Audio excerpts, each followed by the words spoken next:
چونکہ قیامت سے پہلے ایک ہوا چلے گی جس سے سارے اہل ایمان مر جائیں گے، ایک کلمہ گو مسلمان دنیا پہ زندہ نہیں بچے گا، صرف غیر مسلم ہوں گے، ایک بھی لا الہ الا اللہ کہنے والا نہیں ہوگا۔ اور قیامت سے 30 سال پہلے، قیامت سے 30 سال پہلے بچے پیدا ہونے بند ہو جائیں گے کہ کسی بچے پر قیامت نہیں آئے گی۔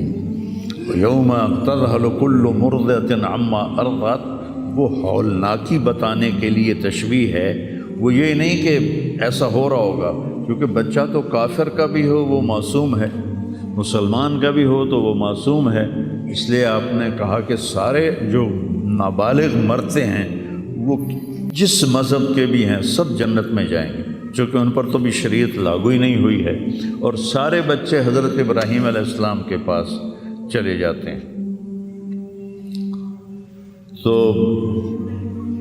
تو حدیث پاک میں آتا ہے جتنے اہل ایمان کے بچے بالغ ہونے سے پہلے، پیدا ہونے سے لے کر 15 سال سے پہلے تک جو فوت ہو جاتے ہیں، سب حضرت ابراہیم علیہ السلام کے پاس ہوتے ہیں، ساری نسل ابراہیم علیہ السلام کے پاس، اور وہ ان کے باپ ہوتے ہیں، اور ان کے ساتھ وہ اپنی وہاں کی جنت کے مزے لیتے ہیں، پتہ نہیں کیا لیتے ہیں، ان میں تو کوئی نہیں پتہ۔ بس آپ نے اپنے بیٹے کے بارے میں فرمایا، حضرت ابراہیم رضی اللہ تعالیٰ عنہ علیہ السلام، چونکہ وہ ابھی ماں کا دودھ پیتے تھے، ان کا انتقال ہو گیا، تو آپ نے فرمایا اللہ تعالیٰ نے جنت میں ایک حور کو مقرر کر دیا ہے ابراہیم کو دودھ پلانے کے لیے، سبحان، اور کسی بچے کے بارے میں ایسی بات نہیں ہے۔ تو ڈران والی گل کوئی نہیں، ساڈو تے قیامت نہیں ہوندی، 30 سال پہلے بچے پیدا ہونے بند ہو جائیں گے، قیامت 30 اور 30 سے اوپر کی عمر کے لوگوں پر ہوگی، اور وہ جانوروں کی طرح ہوں گے، سڑکوں پہ زنا کریں گے، اور ہر انسانی جو اخلاق ہیں ان سے وہ خالی ہو جائیں گے، ان سے وہ خالی ہو جائیں گے۔ یہ امت کے اوپر امتحان ہے۔ ہمارا ایک ساتھی ہے وہاں کینیڈا میں، اس نے مجھے خواب سنایا کہ میں نے دیکھا کہ غزہ کے جتنے شہداء کے بچے ہیں وہ آسمان پہ تیر رہے ہیں، اور اللہ کے نبی ہر آنے والے کا استقبال فرما رہے ہیں۔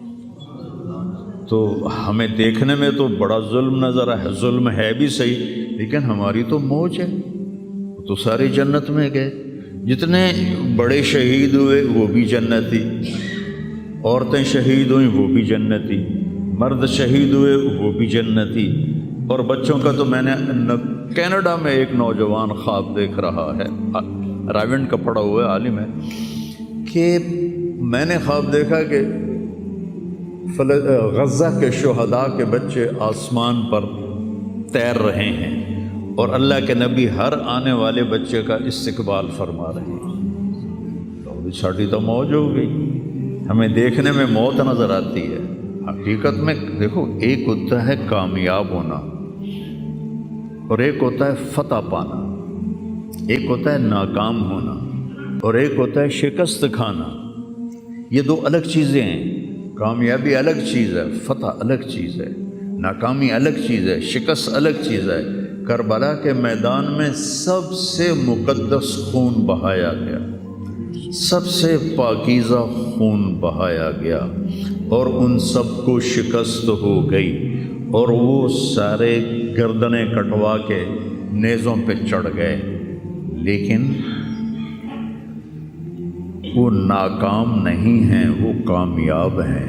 انہیں شکست ہوئی ہے، انہیں ناکامی نہیں ہوئی، وہ کامیاب ہیں۔ اور شمر کا لشکر وہ فتح پایا ہے، وہ کامیاب نہیں ہے، انہوں نے فتح پائی، کامیاب نہیں ہے۔ ابن زیاد کی گردن کٹ کے جب لائی گئی مصعب بن عمیر کے سامنے،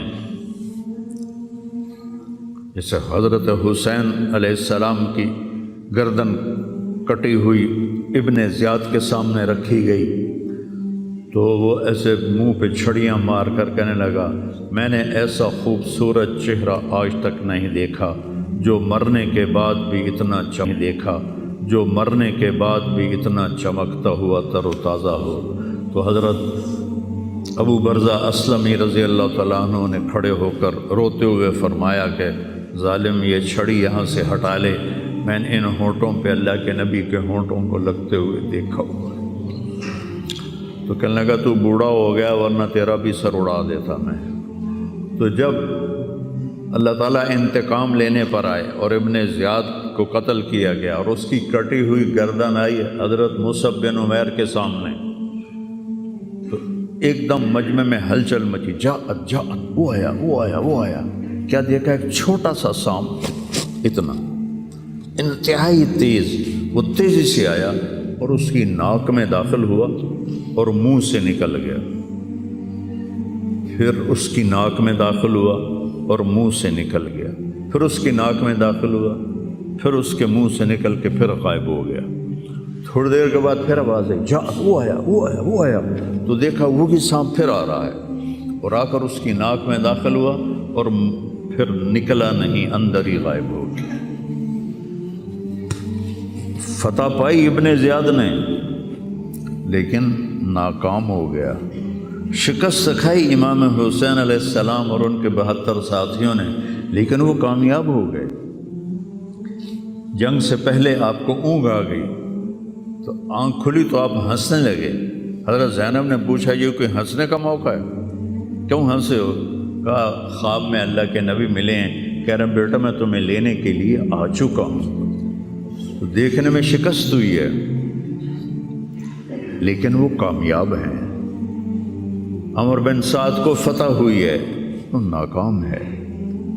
عمر بن سعد کی کٹی ہوئی گردن بے مختار کے سامنے رکھی گئی۔ اللہ تعالیٰ نے ایک کو زندہ نہیں چھوڑا، جتنے بھی قاتلین حسین تھے سب قتل ہوئے۔ حضرت عثمان کے قاتل سب طبعی موت نہیں مرے، سب ذلت کی موت مرے۔ تو بھائیو یہ امتحان کی جگہ ہے، اللہ اپنے نبی کی امت کے گناہوں کو دھونے کے لیے ایسے حالات لاتا ہے۔ سب آپ نے فرمایا جتنا مجھے ڈرایا گیا اتنا کسی کو نہیں ڈرایا گیا۔ تو میں بتا رہا تھا ارض فلسطین یہ دوسری مسجد جو زمین پہ بنی 40 سال کے بعد، وہ مسجد اقصیٰ ہے۔ 4000 نبیوں کے باپ اور میرے نبی کے دادا ابراہیم علیہ السلام اس سرزمین میں تشریف لائے، وہیں آرام فرما رہے ہیں۔ اسحاق علیہ السلام، یعقوب علیہ السلام، داؤد علیہ السلام، سلیمان علیہ السلام، یحییٰ علیہ السلام، زکریا علیہ السلام، یہ وہ نبی ہیں جن کا قرآن میں ذکر ہے۔ اس کے علاوہ بھی سینکڑوں نبی ہیں جن کے نام نہ تاریخ میں ہیں نہ قرآن میں ہیں، جو اس سرزمین کے اندر ہیں۔ یہ معشر کی سرزمین ہے، یہ نبیوں کی سرزمین ہے۔ میرے نبی نے فرمایا ارض المنشر والمحشر، یہ محشر کی سرزمین ہے اور دوبارہ زمین سے باہر نکلنے کی سرزمین ہے۔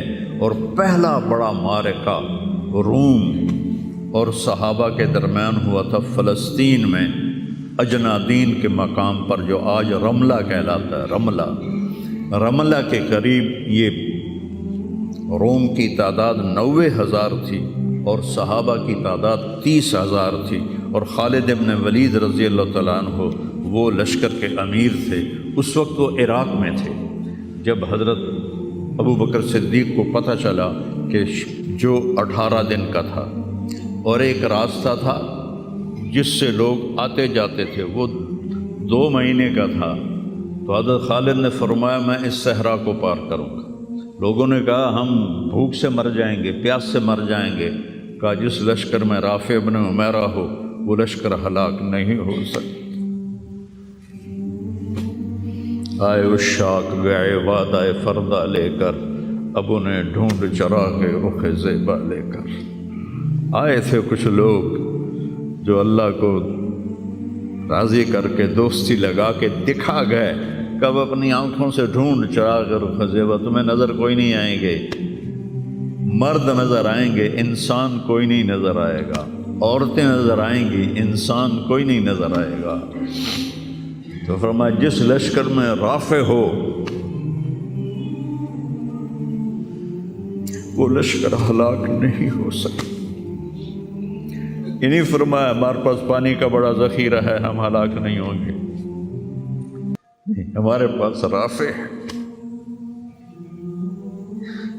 اور وہ شخص ہے جو کہے گا اللہ کرے گا۔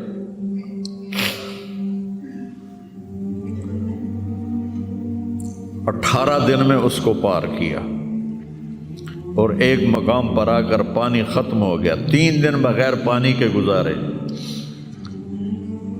تو صحابہ نے کہا کہ اب ہم مرتے ہیں، طاقت نہیں ہے، کہا رافع کو بلاؤ۔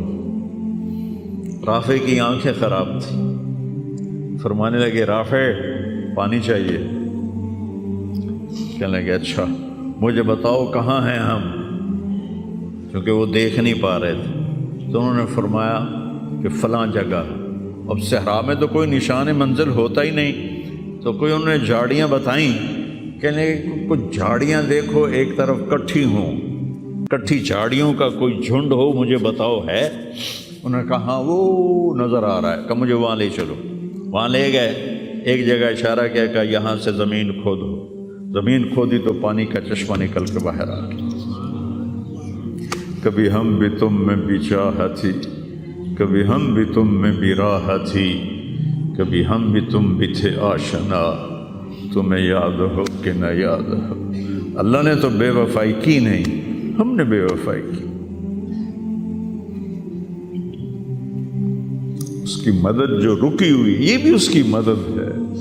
ہمارا شہید جنت میں جا رہا ہے، اگر زندہ ہے، زخمی ہے، بھوکا ہے، گناہ معاف ہو رہے ہیں۔ جہنم کی آگ سے ایک سوئی کا نکا عام آدمی ویکھ ہی نہیں سکتا، دھاگا نہیں پا سکتا، جس دن کی نظر کمزور ہوئے، اتنا چھوٹا ہوتا ہے۔ میرے نبی فرمایا، جبریل علیہ السلام نے آ کے عرض کیا یا رسول اللہ، سوئی کے نکے کے برابر اگر جہنم کی دیوار میں سوراخ ہو جائے تو اس میں سے جو آگ کی چنگاری نکلے گی پوری دنیا کو کوئلہ بنا دے گی۔